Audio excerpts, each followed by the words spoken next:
भवसंभवभीतिभेदनं सुखसम्पत्करुणानिकेतनं व्रतदानतपक्रियाफलं सहजानन्दगुरुं भजे सदा। वर्णिवेशरमणीयदर्शनं मन्दहास्यरुचिराननाम्बुजं पूजितं सुरनरोत्तमे मुदा धर्मनन्दनमहं विचिन्तये। त्वं सुकान्तभृतं कान्तं त्वं कान्तं सर्वदोगतं त्वं गते द्वेगदेवत्वं त्वं वन्दे भक्तिकासुतम्।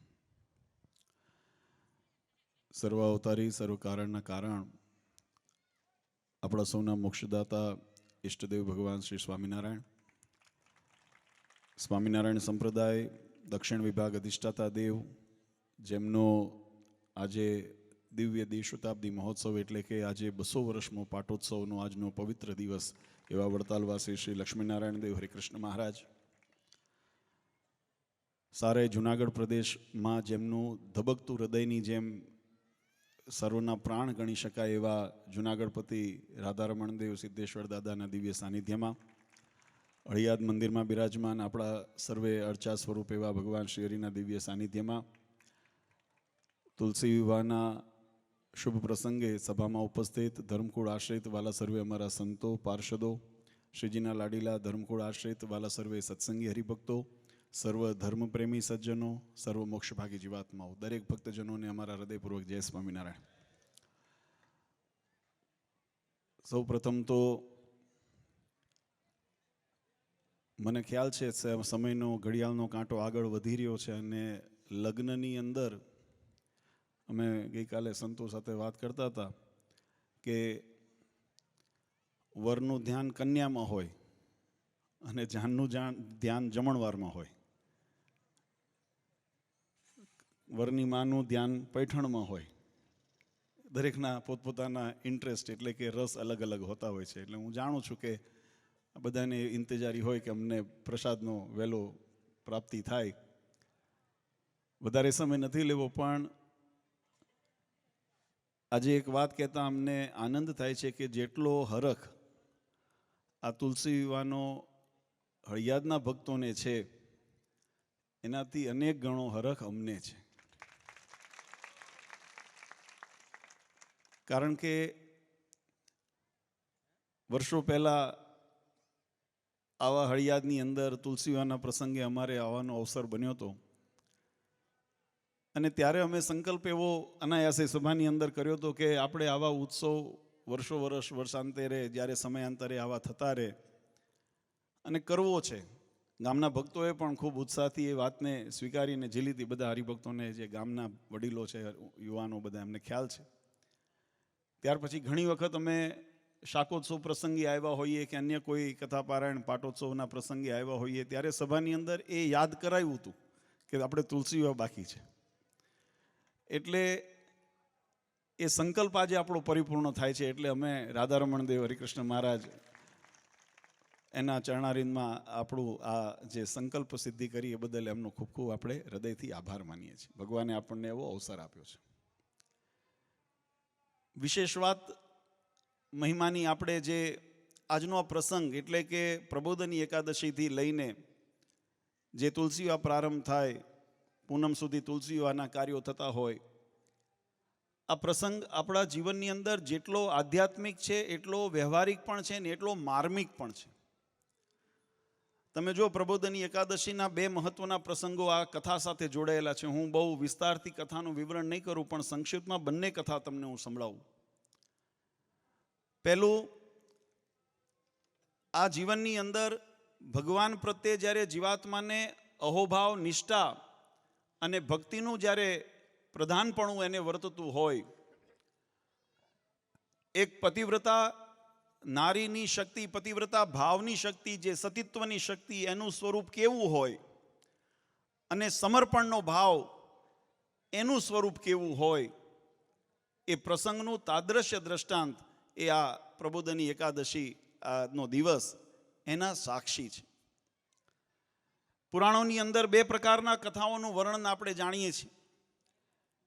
તમે સૌ જાણો છો કે જ્યારે રાજા બલિએ આ ત્રિલોકનું રાજ્ય લેવાને માટે, સામ્રાજ્ય લેવાને માટે જ્યારે યજ્ઞ કરવાના સંકલ્પ કર્યા અને એક પછી એક યજ્ઞની સફળતા થતી જાય અને એના કાર્ય વધતા જાય, જ્યારે 100મો યજ્ઞ કરવાનું આવ્યું, દેવતાઓને ઇન્દ્રાદી દેવોને મનમાં ભય થયો કે જો આ એનો યજ્ઞ પૂર્ણ કરશે અને સમગ્ર વિશ્વની અંદર, સમગ્ર બ્રહ્માંડની અંદર જો એનું વર્ચસ્વ તપાસે તો આ આસુરી વૃત્તિવાળા હોવાને કારણે આ સંસારમાંથી ધર્મનું પ્રધાનપણું, આ જગતના બ્રહ્માંડમાંથી ધર્મનું પ્રધાનપણું ઘટી જશે અને એનાથી મોક્ષ માર્ગના ઉપર ઘણી મોટી અસર થશે. સત્યનો માર્ગ, ધર્મનો માર્ગ, નીતિનો માર્ગ રૂંધાઈ જશે. અને એટલા માટે બધા ભગવાનની પાસે જઈને વિનંતી કરીને ભગવાને કીધું, ત્યારે ભગવાન વામન રૂપ ધારણ કરીને એ બલિરાજાને ત્યાં ગયા છે અને બલિરાજાને ત્યાં જઈ અને બ્રાહ્મણના સ્વરૂપમાં હોવાથી પોતે ભિક્ષામ દેહી કરીને ઉભા રહ્યા છે. બલિરાજાનો એવો કોલ હતો, એવો સ્વભાવ ને પ્રકૃતિ, એનો નિયમ એવો હતો કે આંગણે આવેલાને કોઈને ખાલી હાથે જવા ન દેવું. એટલે બલિરાજાએ સંકલ્પ કરવા માટે યજ્ઞમાંથી ઊભા થયા અને ભગવાન અતિથિનું સ્વાગત કર્યું. એ વામન રૂપે રહેલા પરમાત્માને કીધું કે તમે માંગો, બ્રાહ્મણ બટુક, તમે જે આવ્યા છો અહીંયા આગળ, મારે આંગણેથી કોઈ ખાલી હાથ ગયું નથી અને તમને પણ હું નિરાશ નહીં કરું, તમે માંગો. ત્યારે ભગવાન વામનજી એમ કીધું કે મારે વધારે અપેક્ષા કંઈ છે નહીં, હું તો અમે તો મોહમાન માયાથી ત્યાગ થઈને, વૈરાગી થઈને અમે પરથી વર્તીએ છીએ, પણ ભગવાનનું તપ કરવા માટે, ભક્તિ કરવા માટે અમને ખાલી એક પલાઠી વાળીને એક જગ્યાએ અમને બેસી શકીએ જ્યાંથી કોઈ અમને હલાવે નહીં, કોઈ અમને વિઘ્ન ન કરે, કોઈ અમારા ઉપર એની અંદર કોઈ રોકટોક ન કરે. એના માટે મારે માત્ર 3 ડગલા જગ્યા મને આપો કે જ્યાં હું બેસીને ભગવાનનું ભજન કરી શકું, ભક્તિ કરી શકું, ધ્યાન કરી શકું. બલિરાજાએ કીધું કે તમે ભૂલ કરો છો માંગવામાં, તમે કોણા દરવાજે ઊભા છો? આ ત્રિભુવનની જેની અંદર જેનો હાક વાગે છે, ઇન્દ્રાદીને મેં જેને પરાસ્ત કર્યા છે, જેની પાસે સ્વર્ગાદીનું આધિપત્ય હોય, એની આગળ તમે ઊભા છો. એની આગળ તમે આ તો બહુ કશું 3 ડગલા ભૂમિ તમે માગી, એમાં તમે શું માગ્યું? એને કરતાં કોઈ રાજ માગો, પાઠ માગો, સોનામોર માગો, ગાયો માગો, તમે જે માગો એ તમને આપું. ભગવાન વામનજી કે મારે એવી અપેક્ષા નથી, હું તો મોહમાયાથી પર થયેલો બ્રાહ્મણ છું, મને જેટલી અપેક્ષા છે એટલું મને આપો તો મને સંતોષ થઈ જશે. શુક્રાચાર્યજી બેઠા હતા, એ આ બધું ચિત્ર જોતા હતા. યજ્ઞ કરાવનાર જે અસુરાના ગુરુ તરીકે જેમનું સ્થાન છે, એ શુક્રાચાર્યજીને એમ થયું કે આટલા આ મનુષ્ય પ્રકૃતિ હોય ને એને આપણે સહજતાથી સમજાય, સહેજમાં સંતોષ થાય એ મનુષ્ય ન હોય. આપણને કોઈને આમાંથી સહેજમાંથી કોને સંતોષ થાય? તમે વિચારી જોજો, આત્મચિંતન કરજો. કોઈને સહેજમાંથી, ગાડી સાયકલ હતી ત્યારે પહેલાં હાલતા ચડતા હતા ત્યારે એમથી સાયકલ થાય તો સારું, સાયકલ આવી તેમથી 2 વ્હીલર આવે, સ્કૂટર આવે તો સારું, એમાંથી વળી 4 પૈડાની ગાડી આવે ને એમાંથી મોટી ગાડી આવે ને એમાંથી મોંઘી ગાડી, હમણાં સંતોએ કીધું ને BMW આવે ને, બધાને એવી અપેક્ષાઓની અંદર સંતુષ્ટિ ન થાય. એટલે સંતોષ કરે એ માનવ ન હોય. ધ્યાન અવસ્થાની અંદર જઈને જોયું તો ભગવાન વિષ્ણુના દર્શન થયા. એટલે પોતે પોતાના શિષ્યને, પોતાના યજમાનને રક્ષા કરવાને માટે શુક્રાચાર્યજી આવીને બલિરાજાના કાનમાં આવીને કીધું કે બલિ, આ તમે આગળ ઊભા છે ને કોઈ સામાન્ય ભિક્ષુક નથી, તમે આને સામાન્ય બ્રાહ્મણ ન સમજશો. આ સ્વયં વિષ્ણુ છે, સ્વયં નારાયણ છે, અને એ નારાયણ તમારે આ યજ્ઞને ભંગ કરવાને માટે તમને યજ્ઞની ફળશ્રુતિ ન થાય, ગમે તે વિઘ્ન રહીને કપટ લઈને આવ્યા છે. કારણ કે ભગવાનનું એક ઓળખાણ કપટ તરીકે, કપટી તરીકે પણ કરવામાં આવે છે. એટલે ભગવાનને એ શુક્રાચાર્ય જે બલિરાજાને કીધું કે તમે વિચારજો, આમાં તમે સંકલ્પ ન કરો દાનનો. બલિરાજાએ કીધું કે આજે ભગવાન જેવા ભગવાન જો મારે આંગણે ભિક્ષુક બનીને આવ્યા હોય તો આનાથી મોટું ભાગ્ય શું કહેવાય? હું સામાન્ય અનેક જીવોને મેં કદાચ જરૂરિયાતમંદોને મેં દાન દક્ષિણા આપી હશે, પણ અનંત બ્રહ્માંડના અધિપતિ જ્યારે સ્વયં યાચક બનીને મારી પાસે આવ્યા છે ત્યારે હું પીછેહટ નહીં કરું. મારી કુળની, મારી નિયમની લાજ મારે ન જવા દેવાય. અને બલિરાજાએ હાથમાં કમંડળ લીધું અને હાથમાં જળ લઈને સંકલ્પ કરવા ગયા. કથા બહુ વિસ્તારથી છે. શુક્રાચાર્યજીએ રોકવા પ્રયત્ન કર્યો, છેવટે ન માન્યા તો ભમરાનું રૂપ લઈ અને એ જે કમંડળ હતું એના નાળચામાં જઈને શુક્રાચાર્યજી ગોઠવાઈ ગયા કે પાણી પડે તો સંકલ્પ દેવાશે ને. અને એ સંકલ્પ બલિરાજાએ ત્યાંથી નાની એવી હળી લીધી. હળી લઈને એમાં કચરું સાફ કરવા માટે નાખીને શુક્રાચાર્યજીની એક આંખ ગઈ. કથા બહુ લાંબી છે. અંતે બલિરાજાએ પોતાનો સંકલ્પ કર્યો અને ભગવાને જ્યારે 3 પગ લેવાના શરૂ કર્યા અને પોતે વિશ્વરૂપ મહારાજે ધારણ કર્યું અને વિરાટ સ્વરૂપ થતા એ ભગવાને સમગ્ર બ્રહ્માંડને 2 ડગલાની અંદર આવડી દે. અને પછી બલિરાજાને કે હવે 3જું પગનું દાન રહ્યું બાકી, ક્યાં મૂકું? ત્યારે બલિરાજાએ પોતાનું મસ્તક ભગવાનના ચરણમાં ધર્યું અને કીધું, પ્રભુ આના ઉપર તમે મસ્તક મૂકો, આ માથું તમને સમર્પિત છે. અને ભગવાને એના ઉપર પગ મૂકીને પાતાળ લોકની અંદર પહોંચાડ્યા. પણ કહેવાની પાછળનો મેં જે શરૂઆતમાં વાત કરી, શક્તિ કેવી, ક્યાં શું કામ કરી જાય વાલા ભક્તો. ભગવાનને શરણે જે જીવાત્મા થયો અને જીવાત્માએ પોતાનું સર્વસ્વ માથું ભગવાનને જેને સમર્પિત કર્યું, એનું પરિણામ એ આવ્યું કે બલિરાજાને પછી ભગવાન રાજી થઈને કીધું, હવે તમે કોલ માંગો, તમે વરદાન માંગો. ત્યારે બલિરાજાએ કીધું, હવે તમે મારું લઈ લીધું છે, માગવું હોત તો પાછું ન માગી લેત કે ભાઈ લીધું એ બધું પાછું આવવા દો. પણ બલિરાજાએ એમ ન માંગ્યું. બલિરાજાએ કીધું, મેં આપી દીધું, પણ હવે તમે જો મારા ઉપર રાજી થયા હો ને તો મારા દરવાજે ઉભા રહો તમે. અને આ પ્રેમ સમર્પણ વાલા ભક્તો કામ કરાવે ભગવાનને પોતાના દરવાજે. એટલે આપણે દેવશયની એકાદશી, જેને આપણે શયની એકાદશી તરીકે કહીએ છીએ, ત્યારથી લઈ અને દેવ ઉઠી એકાદશી સુધી એ બલિરાજા ભગવાનના દરવાજે એ દ્વારપાળ થઈને ઊભા છે. પછી કથા વાત એટલે પૌરાણમાં વિસ્તારથી લખી, લક્ષ્મીજી ગયા અને બલિરાજાને ભાઈ બનાવ્યા અને કીધું કે ભાઈ મને મારા નારાયણ પાછા આપો તો મારા બનેવી કહેવાય. અને એ કથા એ રીતે બધી વર્ણન આવે છે. પણ સમર્પણ શું કરી શકે? ભગવાનને પણ જો બાંધવા હોય ને, તમે અહંકારથી ભગવાનને નથી બાંધી શકતા, તમે સંપત્તિથી ભગવાનને નથી બાંધી શકતા, તમે દુનિયાનો દેખાવ કરીને ભગવાનને નથી બાંધી શકતા, તમારા ઐશ્વર્ય પ્રતાપ વૈભવને દેખાડીને ભગવાનને નથી બાંધી શકતા. પણ જો ભગવાનને બાંધવા હોય ને તો ભગવાનના શરણે થઈને સમર્પિત થાવ ને તો ભગવાન તમારા દરવાજે બંધાય, બાકી ભગવાન બંધાતા નથી. આ એક પ્રસંગ આપણને સૂચવે છે. આ ચાતુર્માસ દરમિયાન આપણે તમામ પ્રકારના આપણા વ્યવહારિક મંગલ કાર્યો, ગ્રહસ્થાશ્રમની આપણી સંસ્કૃતિ એવી છે કે ભગવાન પોઢ્યા હોય અને ભગવાનના ગેરહાજરીની અંદર આપણા કોઈ પણ વ્યવહારિક કાર્ય, મંગલ કાર્ય આપણે આરંભ ન કરતા હોઈએ. અને એટલા માટે ચાતુર્માસની અંદર કોઈ સારા શુભ કાર્ય નથી કરતા. પણ એ શુભ કાર્ય પ્રબોધની એકાદશી એટલે દેવ ઉઠી એકાદશી પછી આપણા મંગળ શુભ મુહૂર્તો, ત્યાં સુધી કમૂર્તા કહેવાય. આ ચાતુર્માસ કમૂર્તામાં જાય. અને એની અંદર પછી ભક્તિનો, જો શ્રાવણ આદિ મહિનો આવે ત્યારે ભક્તિ વિશેષ કરતા હોઈએ, નવરાત્રિ આદિ આવતા રહે, ભગવાનની આરાધના આપણે અનુષ્ઠાનો કરતા હોઈએ, દિવાળી દશેરા આદિ ઉત્સવો કરીએ, ભગવાનનું ભજન કરીએ. પણ મંગલ કાર્યનો પ્રારંભ, વ્યવહારિક કાર્યનો પ્રારંભ આપણે જો કરતા હોઈએ તો એ આપણા આ દેવ ઉઠી એકાદશી, પ્રબોધની એકાદશી પછી આપણે કાર્ય કરતા હોઈએ છીએ. અને એની સાથે સાથે તુલસી વિવાહનો પ્રસંગ, પુરાણની અંદર એ પ્રસંગનો પણ ખૂબ સુંદર, જે સાતિત્વનું, ભક્તિનું સ્થાન કેવું છે અને પરમાત્મા ઉપર એને કેવે વશ થાય છે એનું પ્રમાણ પણ જોઈતો હોય તો આ તુલસી વિવાહનો પ્રસંગ આપણે યાદ કરવો પડે. આપણા શાસ્ત્રની અંદર આ પ્રસંગને બહુ સુંદર વિસ્તારથી વર્ણન, પુરાણની અંદર, દેવી પુરાણ આદિની અંદર પણ એનું વિસ્તારથી વર્ણન કરવામાં આવ્યું છે. જેને શિવનો અંશ હોવાનું જેને બિરુદ પ્રાપ્ત છે એવા જલંધર આસુરી વૃત્તિ અને અજ્ઞાન હોવાને કારણે તમોગુણી હતા. અને તમોગુણી હોવાને નાતે એ જ્યારે અનેક પ્રકારના અત્યાચારને, અધર્મનું જ્યારે અનુસરણ કરીને પોતે આ સમગ્ર વિશ્વનું એમને જ્યારે રાજ્ય લેવા માટેનું, એમને ત્રિભુવનનું લાજ લેવા માટેનો સંકલ્પ કરીને અનેક પ્રકારની જ્યારે ક્રિયાઓ શરૂ કરી છે, ત્યાં સુધી કર્યું કે ઇન્દ્રાદી લોકની અંદર ઇન્દ્રાદીને પરાસ્ત કરવાનો પ્રયત્ન કર્યો, ત્યાંથી પછી વિષ્ણુ લોકની અંદર જઈને ભગવાન વિષ્ણુના પરાસ્ત કરવાનો પ્રયત્ન કર્યો, ત્યાં માતા લક્ષ્મી સાથે વિવાહ કરવાનો સંકલ્પ કર્યો. માતા લક્ષ્મીએ તો વળી રસ્તો કાઢ્યો કે ભાઈ તમે હું બેઉ આપણે સમુદ્રમાંથી ઉત્પન્ન થયા એટલે આપણે ભાઈ બહેન કહેવાઈએ, એટલે મારી સાથે લગ્ન ન થાય. એટલે જલંધર પાછા વળી ગયા.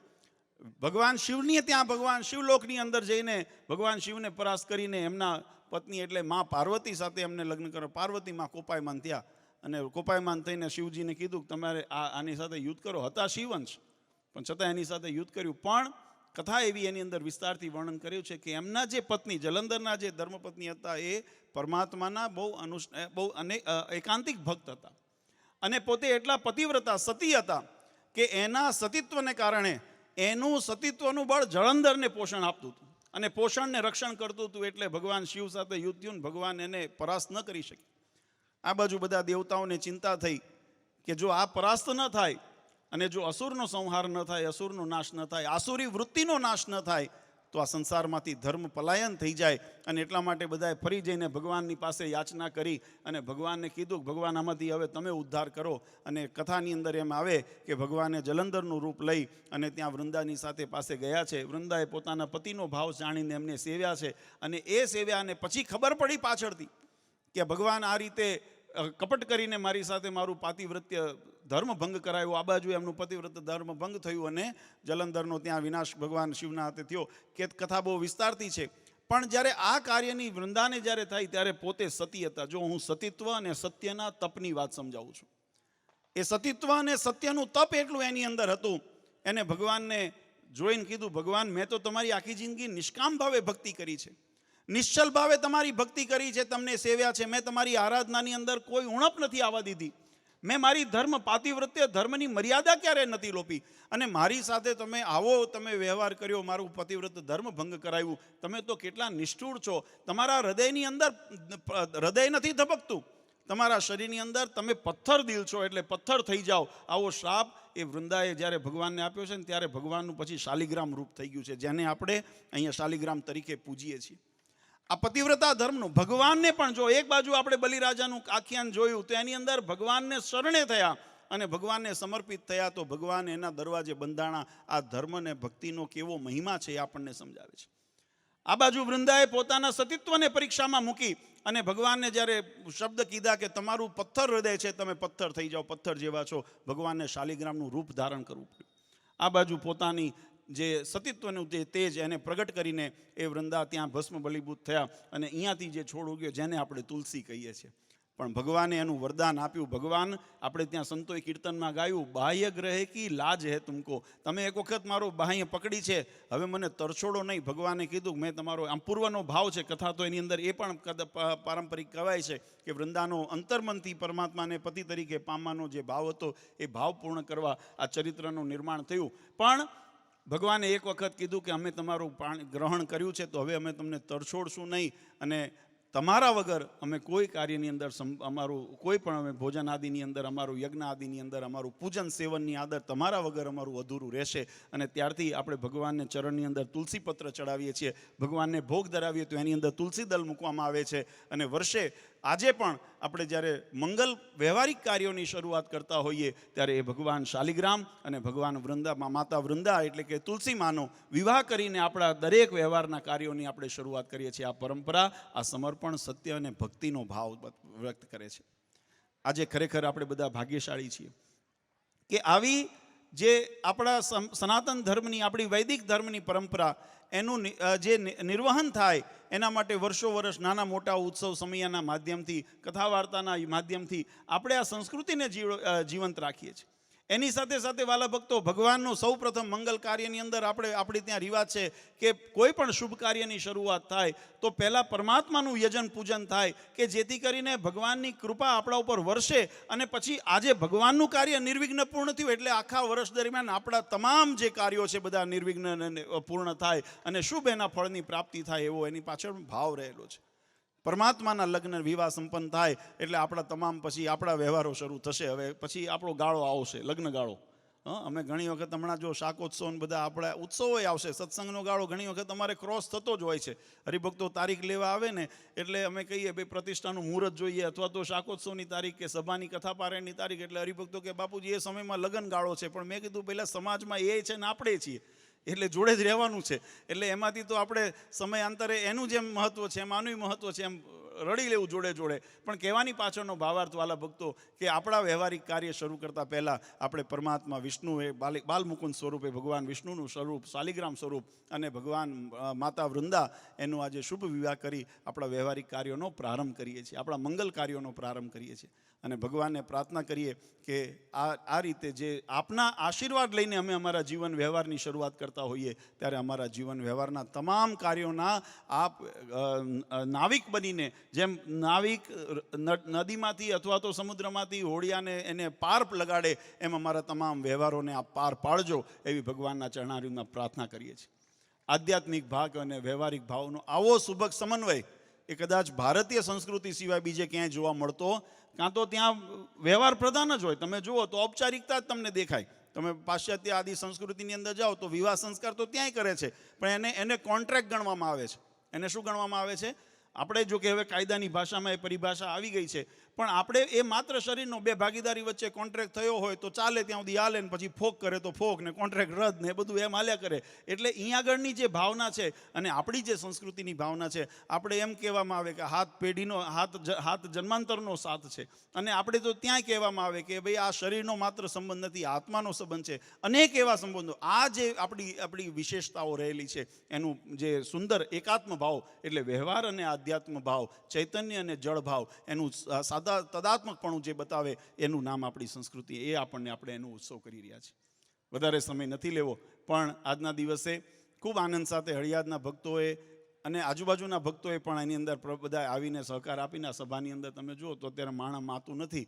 એ બધાએ તમારા બધાને ખૂબ ખૂબ હૃદયથી અમે અભિનંદન આપીએ છીએ કે તમારો ભાવ હતો અને આ પ્રસંગ પોતાનો જાણીને આપણે અહીંયા આવ્યા છીએ બધા. પણ હળિયાદના ભક્તોને વિશેષ કરીને જે યજમાન પરિવાર છે, કન્યા પક્ષ હોય, વરપક્ષ હોય કે અન્યથા બીજા સેવાની અંદર બધા જે જોડાણા છે, એવા તમામ હળિયાદના ભક્તોને નામ બધાના નથી લેતો, પણ બધાને અંતરની ખૂબ ખૂબ અભિનંદન અને શુભકામના અમે આપીએ છીએ કે તમારો દાખલો ખરેખર ખૂબ બિરદાવવા જેવો છે અને તમારું કાર્ય ખૂબ આજે સફળ થયું છે, એમાં કોઈ જરા શંકાને સ્થાન નથી.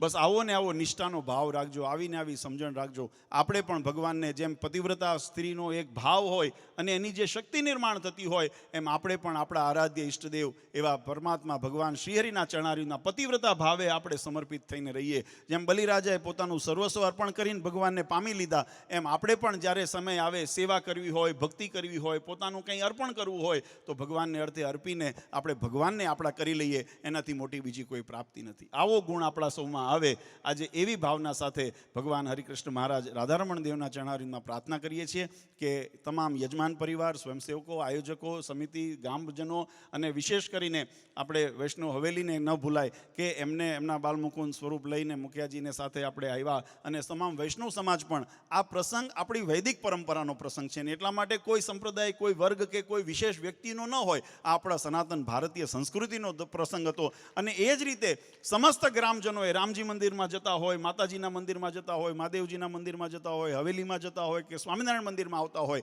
એ આપણી એક પરંપરા, આસ્થાનું કેન્દ્ર છે. પણ છતાંય આપણી જે પરંપરા એ વૈદિક પરંપરાને અનુસરીને જે કાર્ય થતું હોય એની અંદર સમગ્ર ગ્રામ એક રંગે રંગાઈને જે આજે આ ઉત્સવ કર્યો છે ને એ બદલ તમને સૌને ખૂબ ખૂબ અભિનંદન આપીએ છીએ. આવીને આવી ભાવના કાયમ રાખજો. અને આજે પુનઃ એક વખત કહું કે તમને જેટલો હરખ છે ને એનાથી વધારે અમને હરખ છે. અમારો સંકલ્પ હતો અને આજે સંકલ્પ તમે બધાએ ખૂબ સુંદર રીતે એને ઉજવીને પૂરો કર્યો. ધામધૂમથી આપણે ભગવાન વિષ્ણુના અને જે માતા તુલસીના વૃંદાના જે આપણે અહીંયા વિવાહ સંપન્ન થાય અને આની સ્મૃતિઓ આપણા વાગોળતા રહીએ. આની અંદર જે આપણે આનંદ ઉપદેશ સંતોએ પણ માર્મિક ઘણી વ્યવહારિક વાતો આપણને સમજાવી છે. જરૂરી છે, કારણ કે કળિયુગની અંદર રક્ષણ પણ એટલું પોષણ જેટલું જરૂરી છે એટલું રક્ષણ પણ જરૂરી છે. તમે રક્ષણ ન કરો ને ખાલી પોષણ કરો, તમે ખેતી કરતા હો અથવા તો છોડ વાવ્યો હોય ને, તમે પાણી ખાતર નાખો પણ એને પછી અવાવરું જગ્યાઓમાં તમે એને ક્યાં કોઈ એવા રેઢા હરાળ્યા ઢોર આવીને ચણી ન જાય એનું રક્ષણ કરો ને, વાળ બાંધવી પડે ને ખાલી ખેતર પાણી આપવાથી ન થાય. માવજત બંને રીતે કરવી પડે, રક્ષણ પણ કરવું પડે અને ખાલી બાવળિયા નાખીને બેહી રહ્યો ને અંદર કંઈ ખાતર પાણી નાખો તોય ન થાય. એટલે અંદર જે ખાતર પાણી નાખવાનું છે ને ભક્તિનું નાખવાનું છે, સેવાનું નાખવાનું છે. અને જે રક્ષણ કરવાનું છે ને એ જાગૃતિનું કરવાનું છે, સંયમનું, નિષ્ઠાનું કરવાનું છે. એ રીતે આપણા જીવનની અંદર રક્ષણ અને પોષણની ભાવના કાયમ જાગૃત રહે અને ભગવાનનો રાજીપો સમગ્ર હળિયાદ અને આજુબાજુ બગસરા, અમરેલી આજુબાજુ બધા ગામડાઓના નામ જે હમણાં નંદલાલભાઈએ કીધા, તમામ ગામના ભક્તો અને અહીંયા જે આવ્યા છે અને કદાચ આ ચેનલના માધ્યમથી જે બધા ભક્તો જોવે છે એમને પણ ભગવાન ખૂબ એવી નિષ્ઠા દ્રઢ કરાવે અને ભગવાનનો રાજીપો સર્વ ઉપર ઉતરે એવી હરિકૃષ્ણ મહારાજ રાધારમણ દેવના ચરણારીમાં પ્રાર્થના કરી પુનઃ એક વખત યજમાન પરિવાર સહિત સમસ્ત ગામજનોને અભિનંદન આપી અને આજના આ મંગલ પ્રસંગની સૌને વધાઈ આપીને હું મારી વાણીને પરમ પૂજ્ય આચાર્ય શ્રી અજેન્દ્ર પ્રસાદજી મહારાજ, એક ભાવવાળા ભક્તો રહી ગયો, કારણ કે બધા ભક્તોની ખૂબ ઈચ્છા હતી કે ધર્મકુળ પરિવાર આખું આ ગામમાં આવે અને આ પ્રસંગની અંદર બધા જોડાય. અને અમારી પણ એવી ઉત્સાહ હતો, કારણ કે મેં કીધું ને સંકલ્પ અમારો હતો એટલે અમે પણ તૈયારીઓ એવી રીતે જ કરી હતી. પૂજ્ય માતુશ્રી, લાલીરાજા બધા સાથે અહીંયા આગળ લાલજી મહારાજ, બાળલાલજીને બધા અમે સાથે આવીએ. પણ અનિવાર્ય સંજોગો એવા નિર્માણ થયા કે માતુશ્રીને ત્યાં અયોધ્યા છપિયા જવાનું થયું દેશમાં એક પ્રસંગોપાત, એટલે અહીંયા આગળ આવી શક્યા નથી. પણ એમને આશીર્વાદ અનંત ઘણા કીધા છે એટલે એમના પરમ પૂજ્ય માતુશ્રી વતી તમામ સાંખ્યોગી બહેનો અને તમામ અમારા સ્ત્રી ભક્તોને અમે માતુશ્રીને સમગ્ર ધર્મકુળ પરિવાર વતી ખૂબ વિશેષ આશીર્વાદ આપીએ છીએ. એમનું એક વચન છે કે ફરી કંઈક એવું નિર્માણ થશે તો અવશ્ય અમે આવશું, પણ આ પ્રસંગની અંદર એમને આશીર્વાદ મોકલાવ્યા છે. એટલે પરમ પૂજ્ય આચાર્ય શ્રી અજેન્દ્ર પ્રસાદજી મહારાજ, અશોગાદીવાળા માતુશ્રીને મારા સમસ્ત ધર્મકુળ પરિવાર વતી આપ સૌને અંતરના આશીર્વાદ આપી મારી વાણીને વિરામ આપું. સહેજાન સ્વામી મહારાજ.